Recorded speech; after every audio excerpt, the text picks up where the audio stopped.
Hey, up next on the Marmy Rock Show, I'm super excited to have Brad Stewart with us from Saliva. Their new album, Love, Lies, and Therapy, is due out on June 10th, and they're currently our number 2 song on our Golden Dozen right now. Brad, welcome to the show. Hey, man, what's up? Thanks for having me, brother. Oh, man, it's my pleasure. And, I've been following your musical career for so long. I'm a big fan, and going back all the way to Shinedown and Fuel. And how is it that you came to be a member of Saliva? Man, I've known the guys for years, just like you're saying, and back in the Shinedown days, we used to open for Saliva when we were coming up. So I've known them probably since 2001, 2002, and they had undergone some changes in the band and stuff, and I had actually filled in with them in 2008 for like about a month's worth of touring. And so I was kind of transitional with Fuel after being with the band for about 5 years, and I was kind of like, I had ran into Bobby and stuff, and he let me know that it wasn't going to work out with Dave, their original bass player. So he asked me to join the band, man, and at the time I'd already committed to some Fuel touring, but I was already doing some touring with Saliva last spring. So, and then I ended up just transitioning into Saliva, and I didn't end up doing that Fuel tour, but yeah, man, it's been great though. I mean, the band, it's kind of a funny thing. It was actually really good timing because next thing you know, the band gets a record deal, and they started their own vape line too. So I mean, a lot of good things are happening for the band. Like you said, new record out next month, June 10th, and the singles at radio. And man, thanks again for playing it so much, man. I'm glad your listeners are digging it. Oh, man, I'm telling you, I've been telling everybody I know the first 3 songs that are out so far have like a super wow factor for me. And, folks can't help but notice it's a little bit of a different style than Saliva's had in the past. So talk a little bit about the style of this record. Stylistically, man, we wanted to just keep moving the brand and the band forward and not try to, relive too much of the past, although it did bring success to the band, and we just wanted to sort of reinvigorate the brand with some new energy, I guess you'd say, man, and not just try to look at what was done before and try to mimic it, Instead, we felt like, let's make a record where it's pretty diverse. There's some really heavy stuff on there. There's some stuff that's kind of rappy in parts, but there's also a lot of like kind of slower and more melodic type stuff going on there too. So, we didn't want to make, first of all, the same song over and over, but again, not the same records over and over. And I think though it's kind of in line with what's happening in music, at least on the active rock format goes. It's right down the alley of most programmers, and they seem to be responding well to it. So hopefully we made the right move.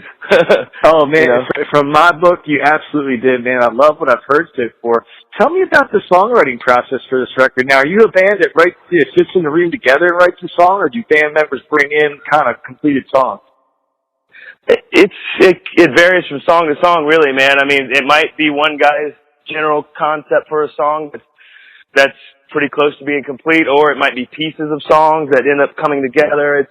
It's not any real one way of doing it. I don't know. Some bands just have this, like Lennon and McCartney, they had a certain ethic and a way they did things, and this band is all over the place with that.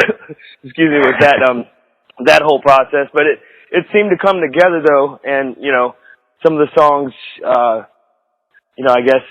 think they're strong songs. It's really a strong record, 12-song record.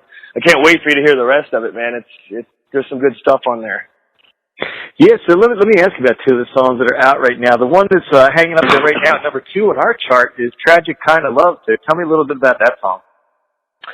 Bobby, that was Bobby's brainchild, and he would probably be able to best field that question as far as lyrical content, but we are shooting a video for that at the Canyon Club show on the 27th here of this month. So, and the storyline sort of, the backstory, that's going to be happening during the performance parts of the video and stuff, it has to do with, 2 people that are like in love with each other, but it's almost impossible for them to be together because they're so volatile too around each other. And it's just this kind of a story about you know, their relationship, and then it's along the lines of like Natural Born Killers kind of thing, you know, Mickey and Mallory or something, you know, where they're just so crazy together, and you know, I don't want to give away the whole how the video is going to pan out, but you know, it's kind of a mystery whether it ends up working out between them or not, or if it's tragic and they can't deal with it. So. Now, does any of the music, the little bit of the stylistic change, does it lend itself to the possibility of some acoustic sets every once in a while? That's what we want to do more of, man. I mean, we're doing a thing with Pledge Music. You can go to pledgemusic.com, and you can actually pay to have the band come play an acoustic set at your house. So doing things like that, the band has really never done a whole lot of that in their past. So we wanted to be able to do stuff like that, you know, fan experience stuff, play acoustic for the radio station, or play acoustic. Like I said, we have a vape line, so whenever we do vape appearances and push our product, we show up and we'll do a little acoustic set while we're there, you know.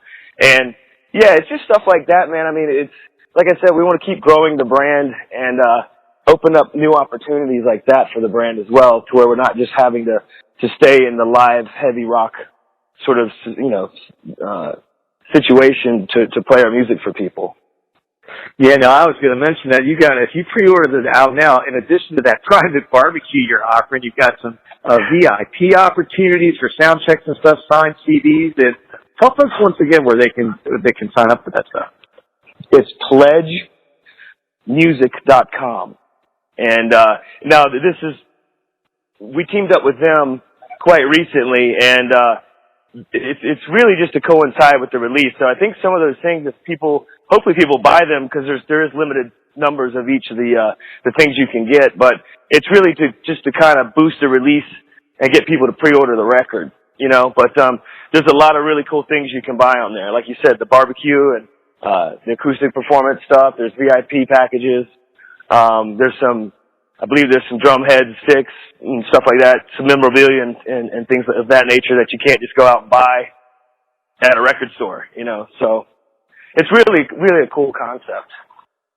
Now I'm going to ask you about the tour you're on right now, the Make America Rock Again. But before I ask about the tour itself, you guys are doing something pretty cool. Tell folks about the hide and seek Saliva ticket. I just saw a guy posting it on a telephone pole near the venue. We're actually in Salt Lake City today. Yeah, what we do with each show that we are playing on this tour, we're posting just a piece of paper that says, if you find this piece of paper, basically you get in free to the show plus another guest. So it's a cool way to get fans like around the venue, maybe a little bit early, to catch the opening bands and stuff too, but also with a chance to get in the show for free and stuff. So it's kind of just trying to make it, you know, fun for people again. You know? I've been enjoying watching the posts go up, and it looks like a good time. So let people know about the Make America Rock Again tour, who you're out with. It's a pretty killer lineup. Yeah, actually, that tour doesn't start till August 6th. But right now we're on a tour. We just did like 7 days for Drowning Pool, but right now we're doing this headlining part of this tour that will end at the Canyon Club out in LA. And like I said, we're going to shoot the video then. And then we have some touring in July, just a little bit in June. But that Make America Rock tour, I believe it's over like 35 dates, and it's us and, Trapped and Alien Ant Farm and Tantric and, a bunch of cool bands, 12 Stones. Who else is on it, man? You got Saving Angel on there. Yeah. It's a good lineup. Yeah. It's going to be cool, and I think some of the bands towards the beginning they're going to share gear and stuff, so the changeovers should happen pretty fast, and people are going to get to see a lot of cool bands and a lot of cool music on that tour, you know. And the rooms are pretty good too. I noticed the routing and some of the venues that we're playing are proper sized venues for you know, to accommodate the bands and the fans and everything. So it's supposed to be good, man. I mean, I think it's going to be a good run. So, I've been privy to the 3 songs that are out so far right now. So if people come out and see you live, and now, are you playing any of the other tunes live that are on the new record, Love, Lies, and Therapy, at your live shows? right now we're playing Tragic Kind of Love, the first single, and we literally just played Trust for the first time last night in Denver, and people love it, man. So, you know, we're sort of steadily adding new stuff to the set. Whenever we do the Make America Rock Again tour, we're going to try to do a different set every night, so we can kind of rotate songs in and out and give fans in different cities a different show every night, you know. But no, to answer your question for now, we're only doing like 2 new songs. But it's a pretty powerful front to back rocking set, man.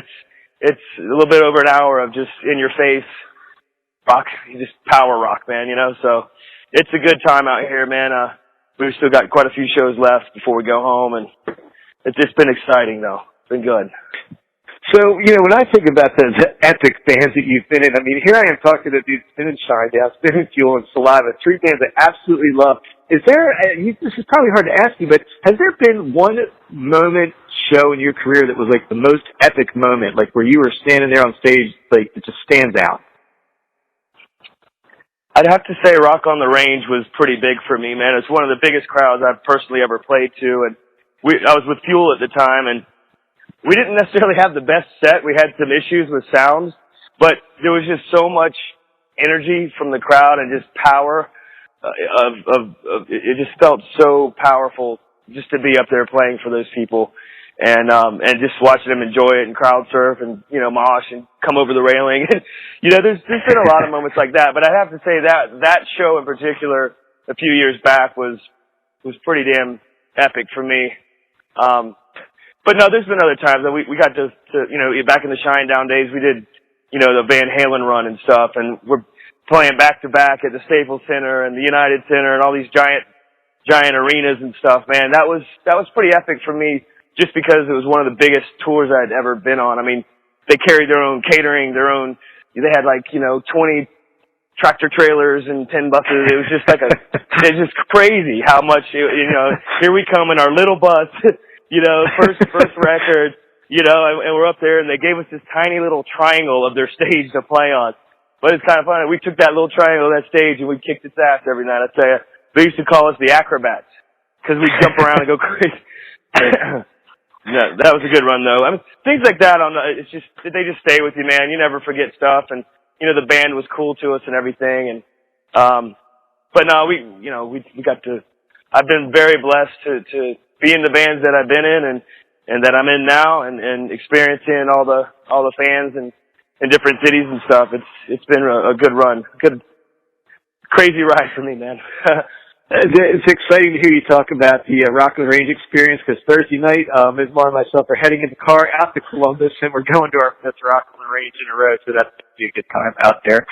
Hey, one more thing I want to ask you about, and I want to let you plug the Saliva vaping experience as well, too, because I want to ask about that.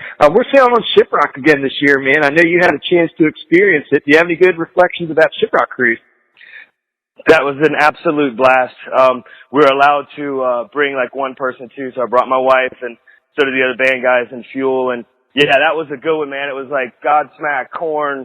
It was Five Finger Death Punch, Filter, Helmet, Fuel. I mean, it was band after band, 10 years. That was a great experience, man. We went down to the Keys and then out to the Bahamas.